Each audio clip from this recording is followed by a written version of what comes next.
Pwede ka sa kabilang line. Hello, good morning. Hello. Taas ang enerhiya ko pag... Hello, good morning. Ay, good evening. Hello, good evening. Hello, good evening po. Carla of Tondo. Ilan taon na si Carla? 20. Are you sure ka na ba? Po? Wala lang. Talaga bang 20 ka na? Opo. Talaga? Opo. Okay. Anong ginagawa sa buhay ni Carla? Nag-aaral po. Arte, rumorolyo yung R, Nag-aaral po. Pero kasi parang ganan?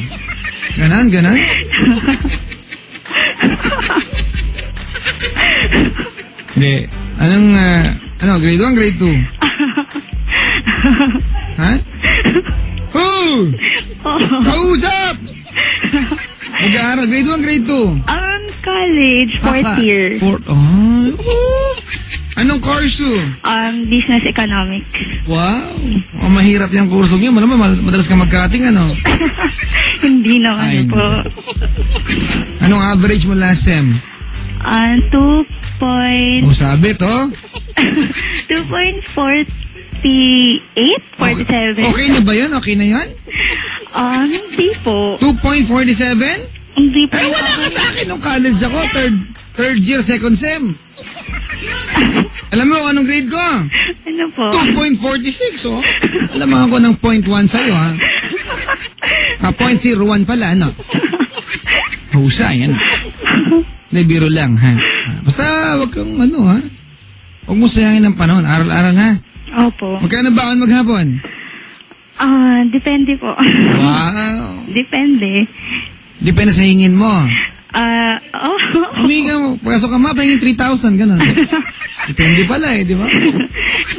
Papasok ka pahingi po 1,500. 2 subjects po ako today. Hindi po. Paano pa nagiging depende ang baon? Kasi po ngayon, mayroon po akong OJT. Paano? Meron? Meron po akong OJT. Arte kasi, So, whole day po ako. Simula 8 hanggang 6 ng gabi. So, mga 200, ganun po. Pwede na. Ang hirap ng buhay ngayon. Ang hirap ibigay sa anak yan. 200, di ba? Po. Kung imagine mo, kung ayaw anak mo, araw-araw lalabas ng bahay, 200 times 5. Tulungan niyo ako. 1,000, Opo. Hindi mo rin alam. Malaking bagay na yun, di ba? Hirap kitain ng pera ngayon, di ba? Opo. May mga student meal ba, ganon? Wala po allowance lang. Saan ka man nag-OJT? Malayan Insurance. Wow! Saan yan? Binondo po. Sa Binondo! Opo. Saan doon? Hindi ko pa alam. Hayaan mo na, nadaanan ko yan, ha? Pag kumakain ako sa Mr. Ube. Alam mo Mr. Ube? Hindi po Ako kailan ko lang nalaman Hayaan mo na. Sige, dali. Ba't ka ba napatawag? Kasi po, mayroon po kasi akong... Teka nga muna. Ano ba yung meron tsaka parang, tsaka pero? Bakit ba rumorolyo yung dila mo, ha? Arte ka! Arte! Meron kang? Meron kasi yung ex. Kailan lang po siya, nung Sunday lang po kami nag-break. Anong Sunday lang ang nag-break? Opo. Gaano katagal naging kayo? 5 months. 5 buwan. Yes. Hayop. Before po kasi, maging kami. Siyempre text, gano'n, getting to know each other. Siyempre, Tapos po, meron siyang, nadaanan niya po ako ng group message. Then dun sa group message na yun, na nakalagay na may na-meet siyang girl sa Nueva Ecija. Then, parang nakilala niya, nagustuhan niya. Hindi pa kayo nun? Opo, hindi pa po kami nun. Then nagulat ako. Biniro ko siya. Sabi ko sa kanya na, uy, hindi pa tayo, nang bababae ka na agad. Nanliligaw ba siya nun? Nanliligaw pa na po. Background,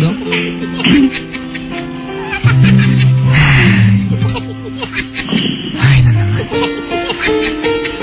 Anong sagot niya sa'yo? sabi niya parang nakalala lang daw niya yun. Sabi niya, kasi daw magaling daw sumayaw, ganon, cute. So, for me, bakit ganon? Hindi pa nga tayo, tapos ganyan ka na agad. Parang way of treating na yung ginagawa mo. For me, ganon. Then, sabi ko sa kanya, tigilan mo na ako, itigil mo na to. Wow, nag-selos ka. Opo. Medyo gusto mo na siya noon. Opo. Yung mga tipong parang gusto mo na siya. Kasi po more on takot yung nangingibabaw sa akin. Kaya ako sinabi Pero po. Pero, sinagot mo rin siya, ganon. Opo, kasi parang nakita ko rin naman yung effort niya. Na, parang sinubukan ko po kasi siya na, mag-aantay siya, ganon. Antayin niya ako after class, tapos gagabihin kami, tambay lang sa UST, ganon. Then, nung birth, nagpupunta siya dito sa bahay, ganon. Kasi po yung pinsan ko, barkada niya po. Bali, nakilala ko po siya sa pinsan ko. Yung pinsan ko po yung naging way para magkaroon kami ng communication, magka-textan kami. Opo. Bali po, matanda po ako sa kanya. Ilan taon na siya? Mga tipong 12 lang, gano'n? Hindi ba, ako po 20, tapos nung nakilala ko po siya, 17. So, Ops, teka nga muna. Nag-break kayo. Yes. Shortcut mo nga. Ba't kinikwento mo yun? Yung happy days na nag-break na kayo. Yes, pero Ba't kayo nag-break nung Sunday? Third party. Ay! Pero before pa po nun. Teka lang, may party nung Sunday? Hindi ako naka-attend dyan. Third party po. Pero before pa po kasi nito lang. Nung mga February. Pero ano? Nung mga February po kasi. Before Valentine's Day. Maten po siya ng debut. Tapos may nakilala siya. Then, may nakatextan siya. Na naman? Tapos po, nag-break kami mga basta before Valentine's Day po. Tapos, yun, may something sa kanila. Nalaman ko, ganyan. Tapos, nagkabalikan kami na naman, tinanggap ko na naman siya. Carla, ganito gawin natin, nagugulan na sa kwentong patalon-talon, Okay. Parang an-an yung dating. Kalat-kalat. Nung Sunday nag-break kayo, sino nakipag-break? Ako po. Okay. May third party siya. Kailan mo nalaman may third party siya? Saturday din Saturday. po. Ano ang kinalaman nung taga Nueva Ecija doon sa kinikwento mo kanina doon sa nangyari nung Sunday? Parang, Parang ano? sinasabi ko lang po na yung mga nangyari before na pangloloko sa akin. Na hindi lang po to yung Namin radyo. Wait lang po. Wala na po siya. Naku, kinain na po niya ang radyo. Hello? Ayan. Okay na po? Okay na po. Ang kulit po ng kapatid ko. Oo, hayaan mo siya. Tapos po, nung Saturday, first week po ng pasukan. Tapos po, sabi ko nandun po ako sa kanila. Tapos po, sabi ko po na, nasa na yung phone mo? Kasi usually lagi po niyang kakabit yung phone niya, laging hawak niya, hindi niya iniiwan kahit saan. Tapos nagkatabi kami, andun po yung parents niya. Wala yung phone? Wala yung phone. Baka may binili yung phone. Baka nga mo.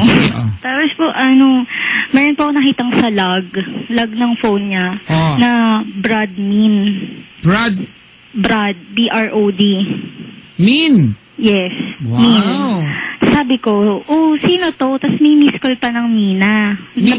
May miss call, ang pangalan, Mina. Yan ba pinapahid sa mukha? Mena pala yun, Mena. Tapos po, sabi niya po, kabrad niya lang daw yun. Ang abrad eh. Tapos di na po ako nagsasalita nun. Tapos po, talagang wala na pong ma-feel na selos, galit. Bakit? Kasi parang expected ko na magagawa niya yun. Kasi hindi lang po yun yung once.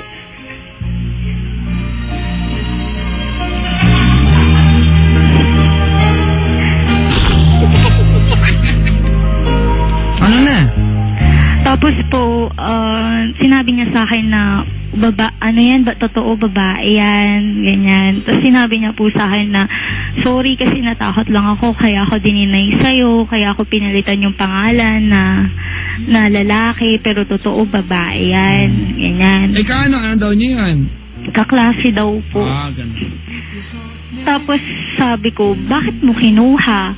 Napilitan lang daw siya nakuhanin kasi nga, kaklase daw niya. Ayaw daw niyang mapahiya. Napilitan siya kuhanin yung number po. Wala namang issue dun kung kahit ba magka-text sila eh. Anong issue dun? Kaya magkaklase naman sila eh. Malisyosa ka ba? Bawal ba siya magkaroon ng ka-textmate kapag kaklase? Kasi po, may history na nga po na may nakaka-text siya. Tapos yun pala, landian na siya. Well, yung taga na ba siya dati, huwag mo ibilang yun. Diba? Kaartihan mo na lang yan. Kasi nagugulat ako, malaking bahagi ng kwento mo yung taga na ba siya. Hindi naman kayo nun eh. Diba? Opo. So wala yun, umaarte ka na lang sa bagay na yun. Okay po. Tapos po, nung Saturday yun, sabi ko, uwi na ako. Teka lang, ano yung panlulokong ginawa niya dito? Dahil mo nag-miss call sa kanya? Yun po, yung parang dininay niya nung una. Nagsinungaling po siya na babae yun. Kasi knowing him, pag once na nagsinungaling siya, ibig sabihin may something. Kasi usually po, kapag wala lang sa kanya yung babae, o sige, i-text mo yan. Parang ganun po yung ugali niya. Pero this time po, kasi tinatago niya yung phone niya. Hindi niya pinapakita sa akin. So ako, kinukutuban ako na, bakit ganun ka big deal sa'yo?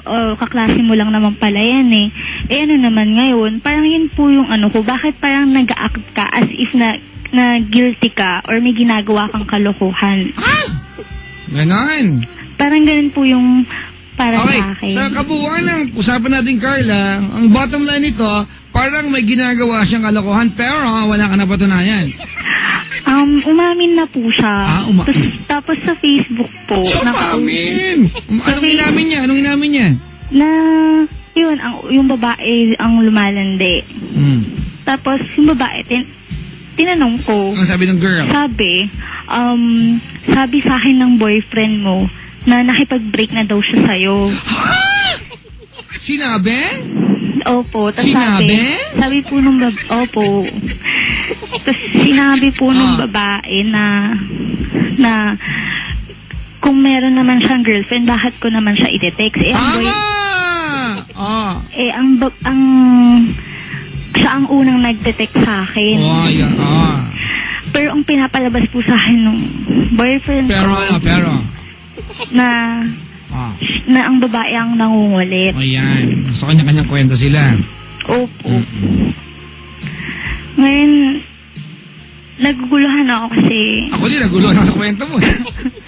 Hindi lang naman ikaw eh. Naguguluhan po kasi nung magkausap kami nung Sunday, nalaman ko magka-text pa din sila. Ayan. Sabi ko, kausap ko po siya, sabi ko, kung ayaw mo naman talagang makipag-textan sa kanya, kung ayaw mo talaga, ayaw mo. Kahit anong pilit na landi niyan, o kahit anong pilit na text or miss call niyan sa'yo, kung ayaw mo o napilitan ka lang talagang ibigay yung number mo sa kanya, hindi mo re-replyan. Pero sobrang gwaba ng boyfriend mo? Parang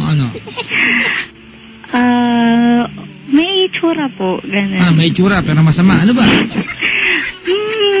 Maapil. Malakas yung dating. Kamukha nino? Wala po siyang kamukha. Parang ako lang yan, maapil, ha? Masarap paluin sa mukha, gano'n. Ha? Apil po, malakas po yung apil sa mga, basta sa lahat po. Wow. Ayan. Talaga? Opo. Kumbaga, may arrive siya, yung mga di yung pag nakita mo, yes. may ganong factor, Opo. sinasabi niya na wala siyang ginagawang masama.